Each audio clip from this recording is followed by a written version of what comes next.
The Forum at 8 with Xolani Gwala. It is now 8 minutes after 8. Welcome to the Forum at 8 here on SAFM, South Africa's news and information leader. 8 after 8 on the Forum at 8. Lots to talk about today. The Young Communist League says government must bend the tender system in order to prevent corruption. Lots of SMSs, by the way, and Facebook posts. The discussion already well and truly underway in relation to this suggestion. The SACP, though, the Young Communist League, that is, saying that tenderpreneurs, whatever their color, have corrupted our public service and our politics to the detriment of our society and the confidence that this society has in government. Right then, let's talk about this, whether or not scrapping the tenders will eliminate and deal with corruption in this country. Let me welcome my guest to talk to us about this, starting with Mr. Buti Manamela. He is the National Secretary of the Young Communist League, who also happens to be a birthday boy today. A very happy birthday to you, Mr. Manamela. Thank you very much, Xolani, and good morning to you. Happy many returns indeed. Thank you very much for your time. Let me also welcome on the line Jay Cruz. Jay Cruz is the head of monitoring and advocacy at the Public Service Accountability Monitor. Jay, hello. Good morning, everyone. Happy birthday, Mr. Manamela. Thank you very much, Jay. Thanks indeed. All right. In a little while, we will also go through to Dr. David Lewis of the Corruption Watch. He will come through and talk to us about his views on this matter. But let me start with Mr. Manamela. But maybe before I actually go to you, Mr. Manamela, let me read you some SMSs and Facebook posts. Let me just to give you an idea of what people think about these things. There is one from David Mtuns in Mahikeng who says, "What made the system work prior to 1994? Let's revisit that method." Another one came through from Mashifane Peter Khapahla, who says, "Tender system promotes corruption, poor workmanship, and benefits few individuals." There's Pio and KZN who says, "The YCL must stop being selective hypocrites. Not only the tender system must it end, and it mustn't only be the tender system that ends, but also they must call for the scrapping of ministerial handbook," says Pio in KZN. Some Facebook posts as well. In fact, a lot of them came through. Takunda Munemo says, "Scrapping tenders will not lessen corruption. The only thing that can stop corruption is when those that are involved repent and start working for the nation. It is everyone's duty to stop corruption, even if it involves small amounts, like 50 Rand. Wandisi Lesebezo says, "Well, the problem is personnel and the culture we have bred as a society that is corrupting the system and any other system for that matter. That culture of state dependency as opposed to venturing out for new businesses. But I also think that it will at least lessen it. But note, corruption is in every sphere in this country." Maidi says, "There is so much money involved in tenders, hence corruption is so high. YCL is very right. How many projects are left unfinished while the contractors have been paid off all the amount? Scrap the tenders." Colin Ngoteni says, "It might help to minimize the degree of modern day Robin Hood." All right, I'll read others a little later on. But let me go back again then to you, Mr. Manamela, firstly, and ask you to give us the thought process that led to this conclusion. What is it that led the YCL to this conclusion? Look, I mean, just as an illustration, the Limpopo provincial government issued a statement last week, indicating that they directly procured textbooks from the suppliers, not through the tender process. Or rather through the middleman, and through that process they've saved about 100 million Rand. So that's just one illustration. The other illustration is when the Minister of Finance last year indicated that government spends more than 30 Rand on a loaf of bread, and we all know that a loaf of bread is anything between 8 and 12 Rand in a store. Now, all of these things illustrates to you that the extent to which, firstly, there is wastage. Secondly, there is extreme corruption.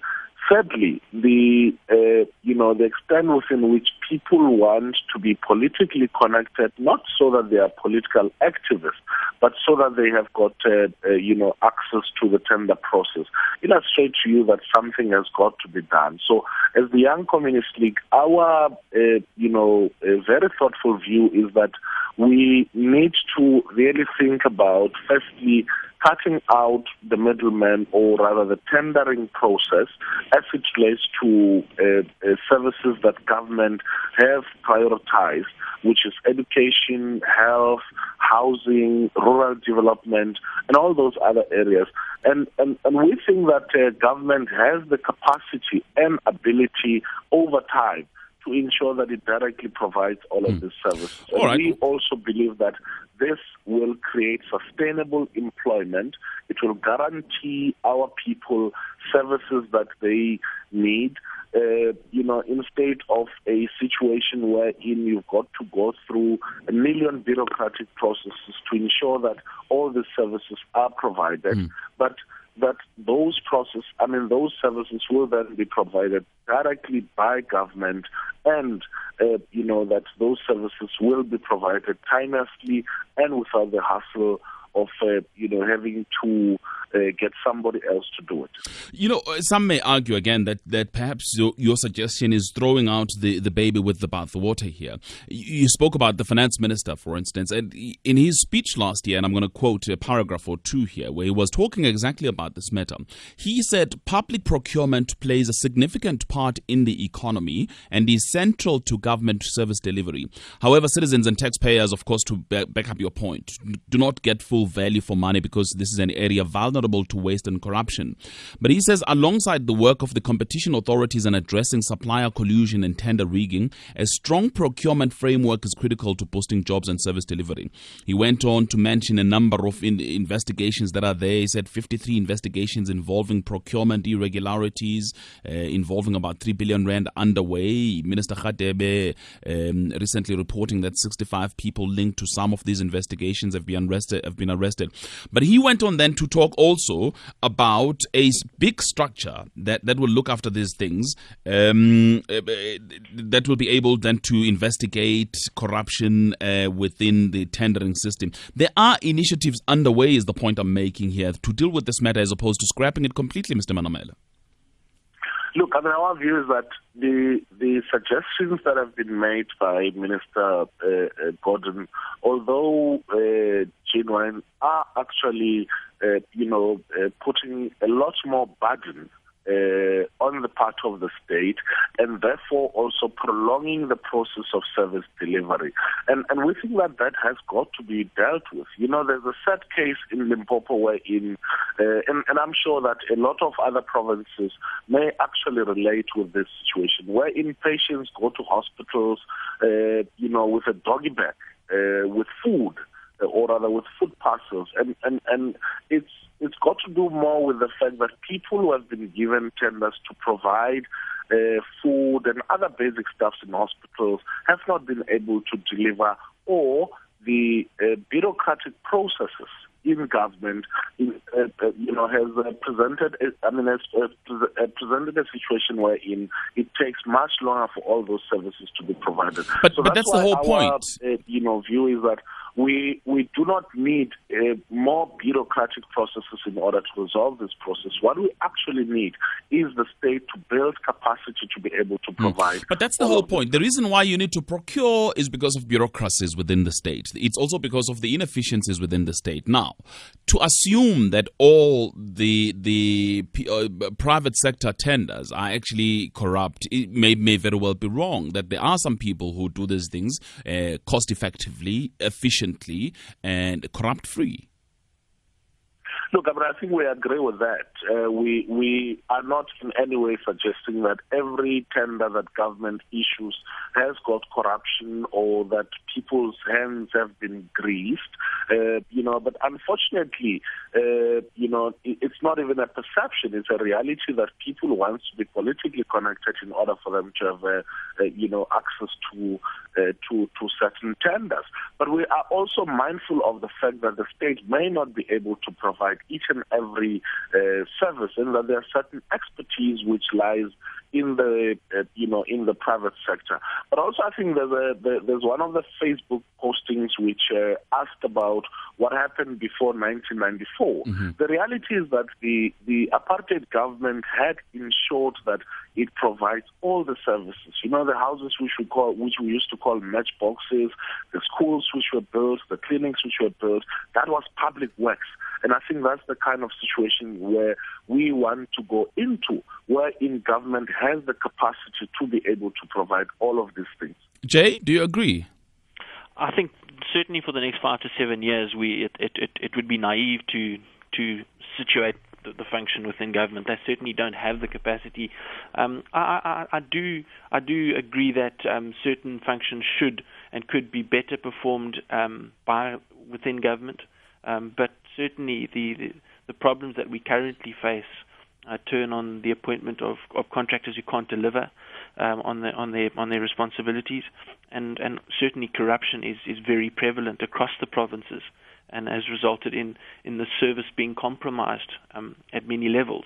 But we certainly can't move towards government directly providing your key services, particularly in the health sector, in the housing arena, as well as in the education function. We are dependent upon private service providers to fulfill those responsibilities. Partly because perhaps of some of the emails that I'm receiving. There's one from Mayfair, and perhaps you may respond to it here, Mr. Cruz. It says, doing away with tenders will not stop corruption. It will just change the innovative ways criminals will do corruption. I suggest that we have tender allocation being centralized to a single department for all the provinces with checks and balances and a needs assessment with an eye to budgetary controls. Yeah, no. Centralization is only undertaken when the service is failing at departmental level, and it's naive to think that would actually improve the service at this stage. We've seen the problems of centralization. It's really, if one's going to improve the service, it's all about ensuring that your supply chain management departments are fully staffed, and that your accounting officer and chief financial officer adhere to the controls that the laws require of departments. Another one for you, Buti, perhaps coming through from Sigyn Randburg, who says, an end to all tenders will only make the state itself more communist, cumbersome and corrupt. It will not make our unprosecuted political criminals any more honest and accountable. Look, I think the suggestion that a bigger state such as a communist state is actually ridiculous. It's not about the size of the state that makes a society communist. It's about the way in which society views itself. But I think the other point, and I think this is a very, very important point, when the Minister of Basic Education sometime earlier this year was confronted with problems around the building of a school somewhere in Gauteng, and the department actually built the school through the developmental bank, and they actually spend close to 2 or 3 million rand, when under normal circumstances, through the tendering process, the state would pay anything between 20 and 30 million rand. In fact, I think the most ridiculous price the state has paid, for a school was about 8 million rand. And I think what was even worse was for a non-existent school. So if you look at the figures and if you look at the extent within which government can save a lot of money, if it does things directly, if it procures directly, all of these services, I think that, we will make a lot of progress. And there is one other concern which, I think a lot of people have, is that through the state, through the tendering processes, a lot of genuine and legitimate businesses have been empowered. And I think we are proud of that, and we are happy with, that kind of a situation. But there's no business that should be dependent on the state for it to prosper. People need to start thinking about, a different kind of private investments and private businesses and all of that, and not necessarily be dependent on the state for them to, become prosperous business people. But again, you still need startup businesses, businesses that will start up on the basis of the procurement and the tendering systems that they get from government. I mean, we definitely agree with that. But I think for now, the point of emphasis is that let us look at what government has prioritized and let us ensure that government offers those services directly, particularly in education, health, housing, and rural development. But again, it goes back to the point that Mr. Cruz was making earlier on about capacity within government, especially in those critical portfolios, education, health, and so on. There is not enough capacity, and therefore you can't entrust departments that do not have capacity with such responsibility.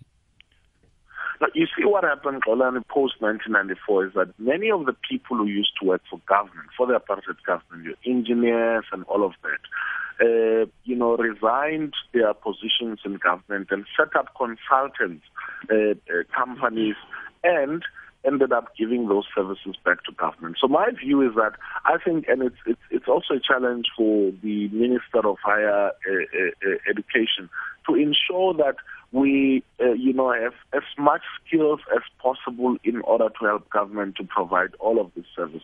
Capacity is something that can be built. If there is capacity in the private sector, there surely and definitely has to be capacity within the public sector. And I think that the sooner we move all of these services into government, many of the people within the private sector will, migrate back into the public sector to ensure that they help government. Is it as easy as that, Mr. Cruz? I mean, there's an SMS, for instance, from Anne in the Western Cape who says, well, it's a very good idea in theory, but in practice, where people are involved, there's always going to be corruption.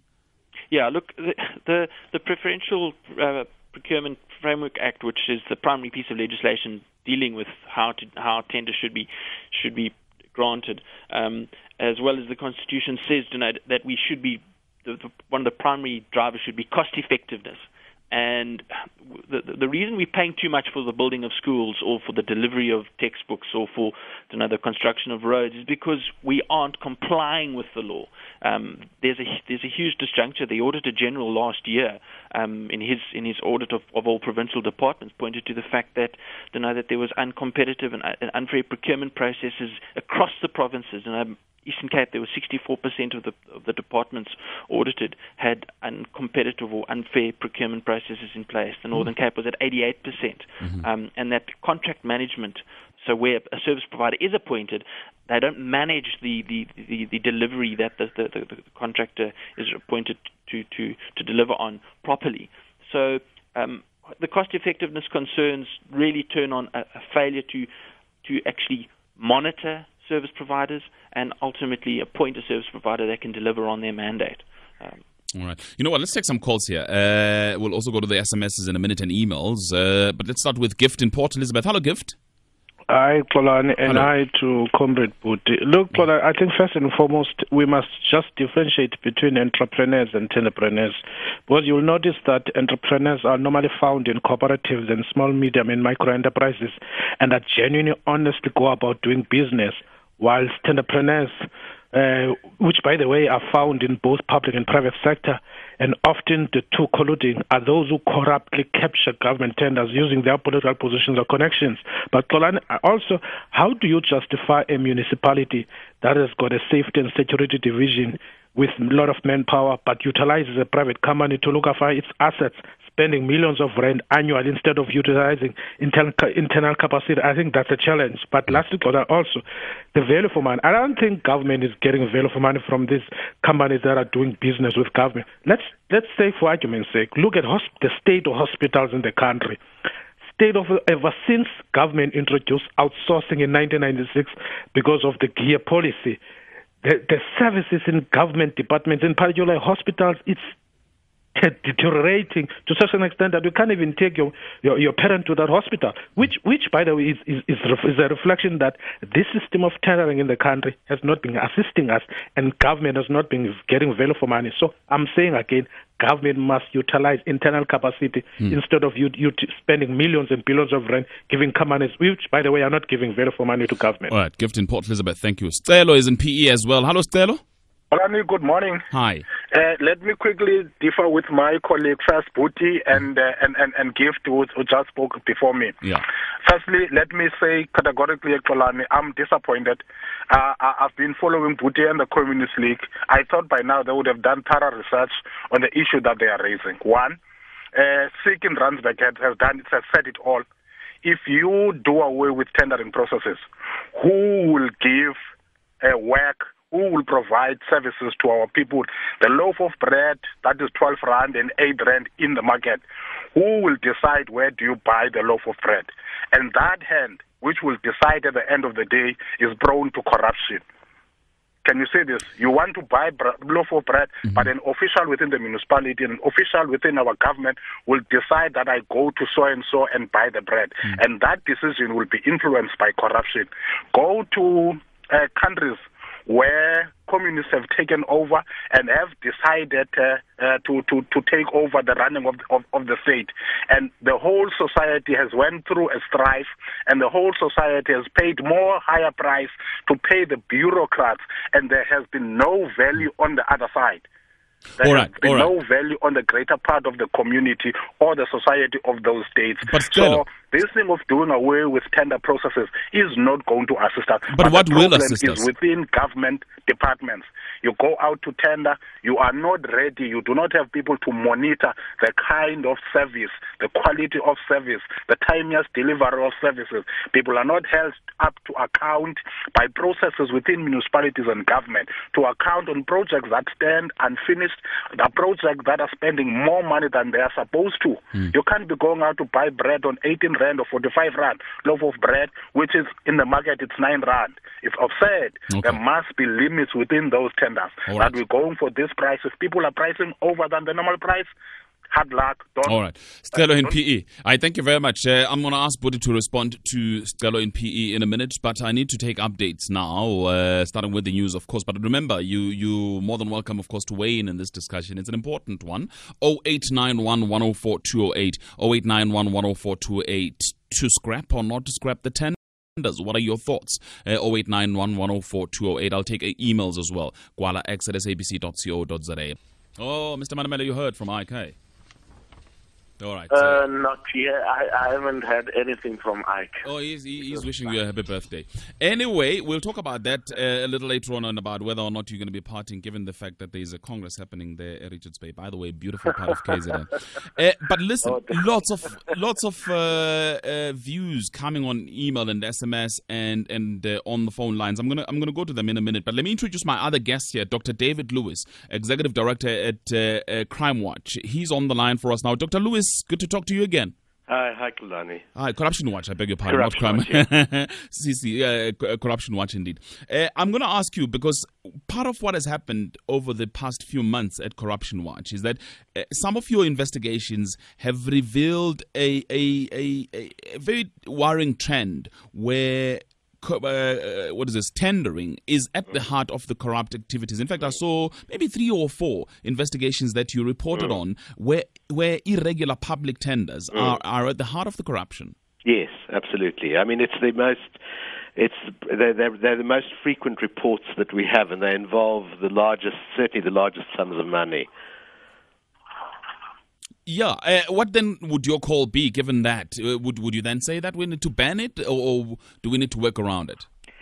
Look, I think it's absolutely right to focus. I mean, not necessarily exclusively, but probably as a priority on getting the system of tendering right and policing the tendering system correctly. I don't understand the calls to ban it. I genuinely am sort of mystified about it. How else will the state procure?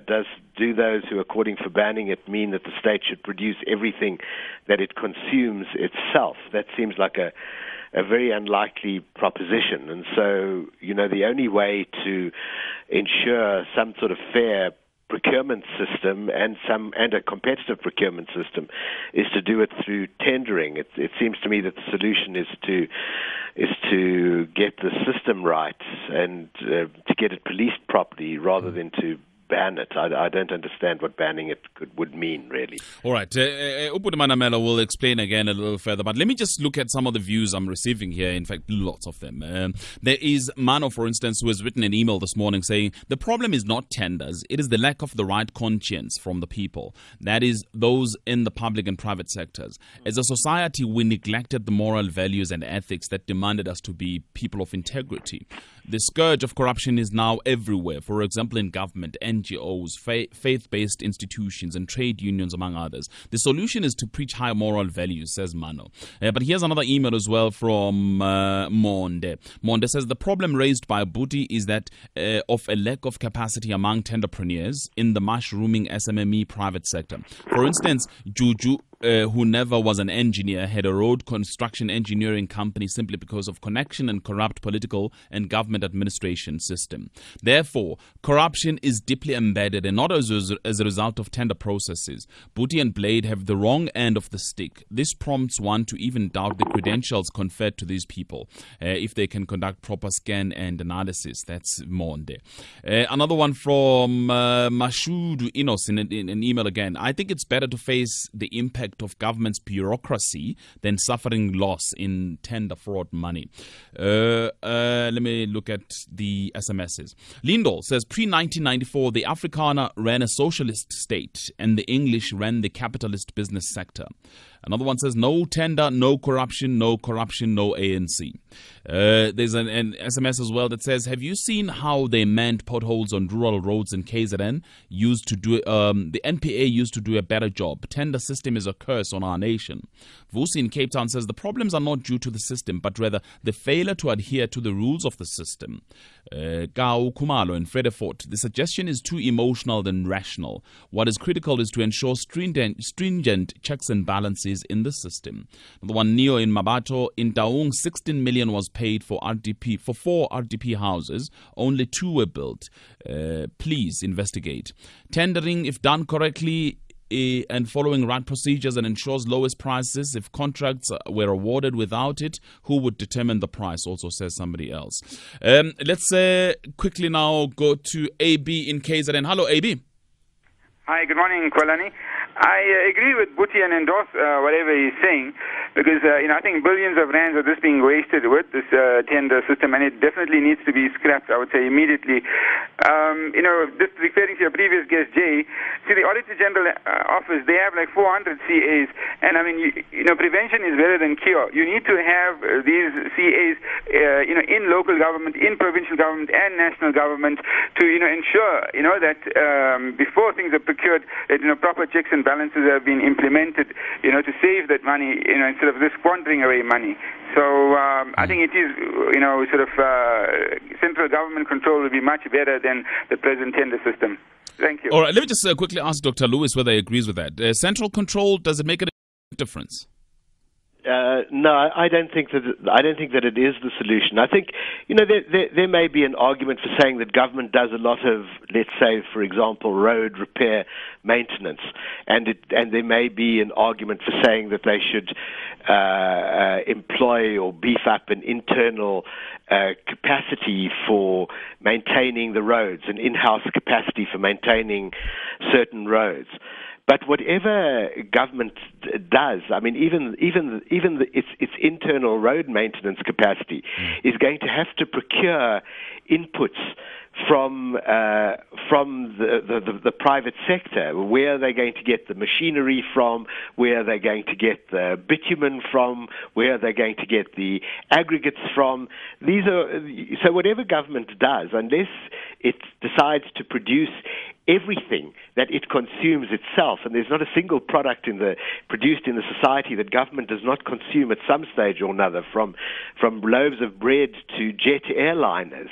It's by definition going to be involved in very, very high levels of procurement, even if it decides to do certain things that it's not at the moment doing in-house itself.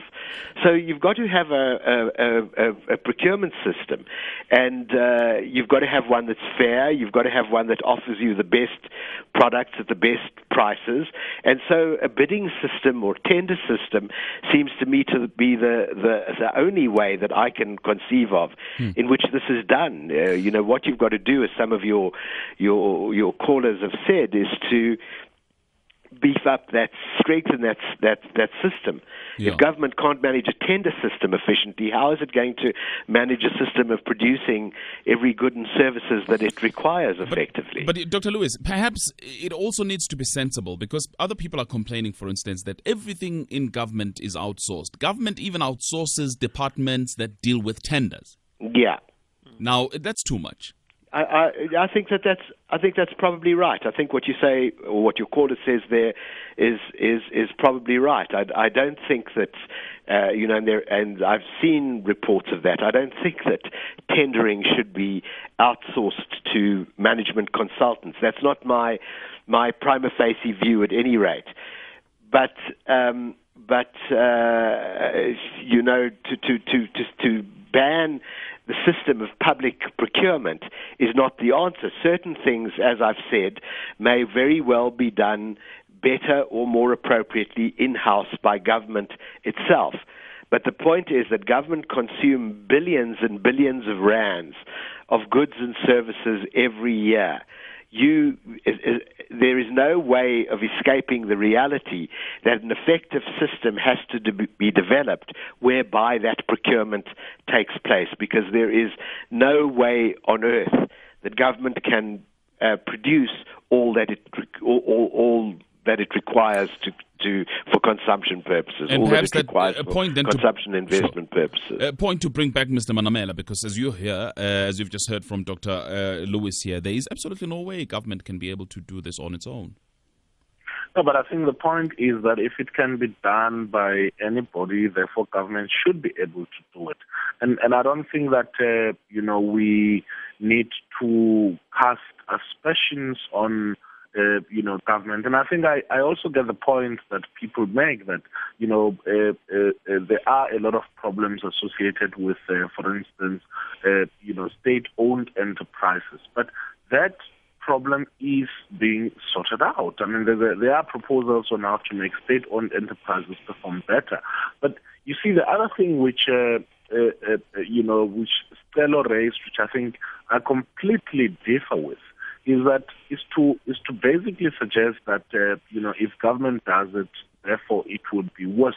We are already in this worse situation precisely because government has chosen to procure almost everything from ballpoints to loaves of bread, to big machinery, and I think that it can actually get much better. A lot of jobs will be created through this process, and I don't think that people should misconstrue our call. We're not saying that let's go for wholesale banning of the tender processes. We're saying in terms of the strategic priorities that government has identified, for service delivery, we want a situation wherein government builds capacity to be able to provide all of those things, and there's no there's no ambiguity about it. If government can be able to, for instance, build a state pharmaceutical company or a state bank or any of the other services, like a state publishing company for textbooks, then let us do that in order to ensure that we cut costs, in order to also ensure that services are provided timelessly, and also that there is value for money and that the costs are cut. All right, I'll go to Mike in Newlands, Janusz in Cape Town, Tembelani Mthatha and Lorato in Kempton Park in a minute. But let me ask you, Mr. Cruz, to respond to this email, which I think is quite interesting. It comes from Bob Ntswang in the Northwest Province, in Madibogo. He says, for now, communities need to be vigilant by establishing their own performance, monitoring and evaluation committees to make sure that services that are rendered by way of tendering systems to their areas are done as specified. simplified. How is that? I think that's a good proposal. Most definitely. That's certainly becoming involved in the affairs of your local government is a critical tool that communities really need to take ownership of. We've seen the gains that can be achieved by becoming involved in that and showing interest and calling upon your municipality or state entity to be more transparent and to disclose who's been awarded the contract, what are they required to deliver on. Certainly that's the object that the PFMA seeks to achieve, is better transparency, better procurement.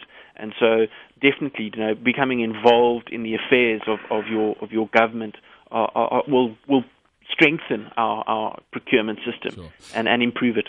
And I think there was a caller a couple of weeks ago who called in, Mark, I think it was from Durban, who suggested that the government puts up billboards that says this company has been offered this tender and they are supposed to deliver on this particular day so that people can hold that particular company accountable when these things happen. Let's go to Mike in Newlands. Hello, Mike.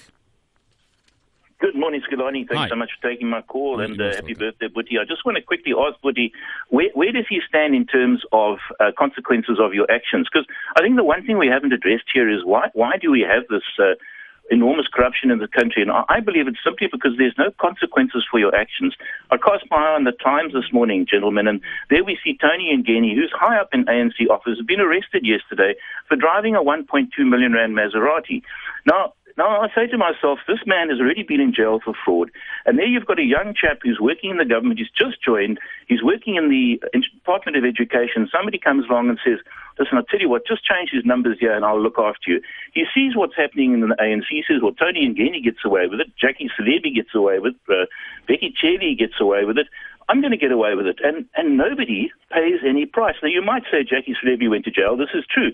But he still receives a full pension. Shabby Sheikh went to jail. Now he's out of jail, but he's still guilty.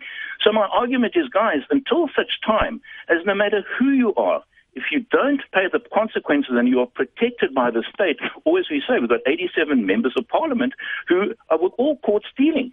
Now, they are still members of parliament. So, guys, how are we going to possibly say to people, look, this is what will happen to you if you steal our money? People look at it and saying, wow, this is like a holiday. It's like it's a candy party. Let's just help ourselves. And so nothing is ever going to be done about it. Okay. Thanks, Scolani. All right. Thanks, Mike. I'll ask Boetie to respond. Let's go to Tembelani Mthatha. Hello, Tembelani. How are you? I'm very well. Welcome. Thanks. Boetie did not think properly about this thing. That's my outset. One, the country does not have problems. The ruling alliance has got problems. Because of its own internal problems, it does not provide the necessary job security to people it so-called deploys. And some of these people are not properly qualified. Because they do not have proper job security, now they are prone to wanting bribes and all sorts of these things. They are more prone to being touters of this corruption. It is not necessarily the society that is corrupt. And let us use the correct words here. What Boetie is calling a tendering system is basically a procurement system. How can a state function? How can it deliver services if it doesn't procure? Now, if the country has got a problem of a ruling alliance that can't manage a procurement system properly, you cannot blame the procurement system. He's made reference to schools, he's made reference to priority areas. Let's take education, for example. He, as well, for certain, if he's got kids, he must have sent his own kids to private, because now the public schools that educated us have collapsed because the ruling alliance is not able to manage that process properly because of its own internal fights that are not about the society but about positions. Another problem with this thing is there is an effort in the country to redress the imbalances of the past. One being around employment creation, and the second being around the procurement. Now, the ruling alliance has placed its people through the employment system. Now, they are wanting to blame every other system that wants to support people that are not interested in being employed, entrepreneurs. They're condemning them simply because they can't manage the procurement system. Okay. They're calling it tendering. And they're calling tendering is corrupt. All right. Thank you. Tembelani, I thank you very much. Mr. Manamela, please respond to my two callers in particular, Tembelani and Mike. Yeah. Look, I think the point here which Mike is making is a very valid point. And I always, illustrated by mentioning the example in China, wherein if you are in the Central Committee of the Communist Party and the Discipline Inspection Committee finds you guilty of corruption, that you face, or rather that you are being shot dead. Of course, we cannot do that in this country, but there has to be consequences. In terms of people who are found to be guilty of corruption. We cannot have a situation wherein people are found guilty of corruption and are found, roaming the street, and action has got to be taken. I don't want to go into, some of the cases that, Mike has mentioned. But with regards to the whole issue about, the problems of procurement or tendering processes being the problems of the ruling alliance, I disagree with that. I think that, we've got to look at what our proposal says is that, look, there is no job security for a lot of young people. There is not even certainty in terms of entrepreneurs being able to do an honest and legitimate business, with government because of a situation wherein people who are seen to be politically connected are the ones who are seen to be benefiting, and that there's a lot of corruption that is happening in that regard. We're not condemning entrepreneurs, we're not condemning cooperatives, we're not condemning legitimate businesses which have provided services for government, and we're saying that in other areas all of that needs to continue. But I think that the perception and the suggestion that if it's done by government, therefore it would fail, I think that it's better off because at least we can hold government accountable, as opposed to, a company that has been building a bridge in my hometown in Modimolle for the last 4 or 5 years, and that bridge is still incomplete. Let's go back to the central argument. The point which we're making. Buti, let's go back to the central argument. Government, and those are the people that we should hold accountable. We have not elected the private sector. And those are the people who, in many instances, have brought us to the mess that we're in. But let's go back to Tembelani's central point. Tembelani is arguing that this is a political problem. It is a political problem that the ruling party ought to solve. And, maybe he does have a point, because at some point I think President Jacob Zuma suggested that certain people at certain tiers of government must not be involved with the tenders, identifying this as a political problem and that it should be dealt with it at that level.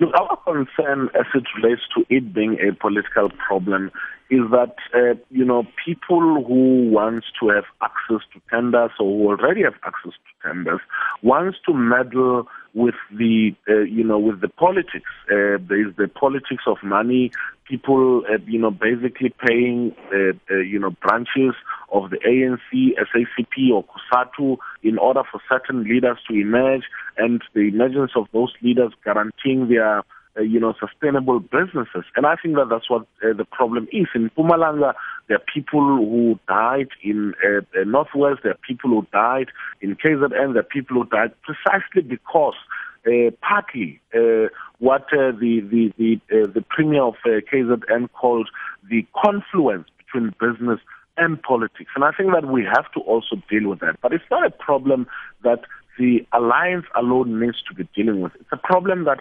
society in general has to deal with. The problem of corruption is a general problem that we all have to collectively deal with. All right, let me take more calls here. Fanny in KZN, hello. Morning, Colin. How's it? I'm very well. Thanks for your call. Good. Colin, I don't think we're going to win this problem because now what are we doing at the moment? We're fighting the problem. We must go to the root cause of the problem because we don't only have this problem in this country. You can change the system and all these system and policies only to find if you've got there people who are incapable, you will find exactly the same problem. It will lead us to the same problem. You see, now what we need to do, we need an independent body that will look after or that will foresee every activity that is done by the government. Okay. Because the root cause here are the people in government. All right. Funny, because I want to suggest to you that isn't that what Minister Pravin Gordhan spoke about, the tender watchdog, which is called the Chief Procurement Officer. He mentioned it a little earlier on. I'm going to ask my guest to comment on that in a few, but let me just quickly go to Gobani as well in Hermanus. Gobani, hello. Hello, Colin. How are you? I'm very well. Thanks for your call. Yeah, Xolani, first of all, I'd like what you call your argument today in the debate about the issue of tenderpreneur and all that stuff.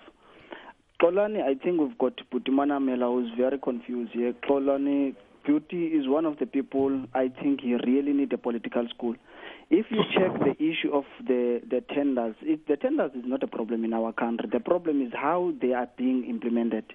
The people who are giving the tenders, the unfairness, the issue of cadre deployment and all that stuff. But the real issue here, we're talking about the person who's against the policies of the ANC. And Bhuti Manamela is one of the people who don't even understand if he's a communist or he's a capitalist or he's a Pan-Africanist. He's just a person who's lost. All right. Look. Yeah, sure. But I mean, I'm more interested in the content of how we deal with corruption. The issue of dealing with corruption, Xolani, it's one. First of all, preventing the issue of cadre deployment. Okay. If the ANC will stop deploying people without capacity, then we're gonna deal with the issue of corruption. I thank you. Janusz in Cape Town, you're my last caller. Hello, very briefly. Good morning. As usual, I always must be briefly. I'm myself tender for the government jobs, and I can tell you, Xolani, that this type of work is actually corrupt in the ratios. That for a long time I'm trying to get some jobs from, and I was quite successful. But recently, the allocation of the jobs is done. I'm more on the racism and corruption system. I'll give you an example. We have to go and look directly, very carefully to how it is designed. It's designed by the ladder. On the top of the ladder is a black woman, black man, and going down on the ladder to the white person like myself. Okay. And for instance, why is corrupted? Because black women who've got even no knowledge or experience in, let's say, I'm an electrical guy, in the electricity, she will get more points. That means even if my price is lower, she will get the job. So all right, Janusz, let me thank you very much, and just quickly go through my guest, starting with Dr. Lewis. Then how do we conclude on this? What do we do, Dr. Lewis? Well, I think one way of combating corruption, I agree that it's a social problem. It's not a problem of one party or another party. And from our perspective, we say report corruption. From the tender system, I think that the minister's idea of a chief procurement officer and the centralization of government procurement is an interesting idea. There have been some very interesting ideas from countries like Singapore and Hong Kong, where they include citizens on tender adjudication boards in the same way that citizens get included on juries. And I think that's an interesting prospect as well. But I think that the solution is to really look at fixing up the procurement system and the tendering system rather than imagining that you can do away with it. Mr. Cruz?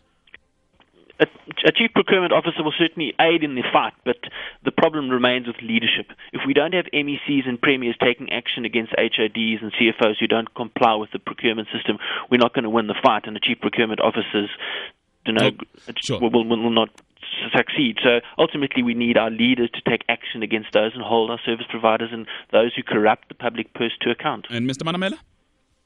Look, I think if we are serious about building a national democratic developmental state, a state that cares for its people, we've got to build the capacity of that state. And if the private sector can be able to do certain things, therefore, government should be able to do that. And this is not, some cheap communist talk.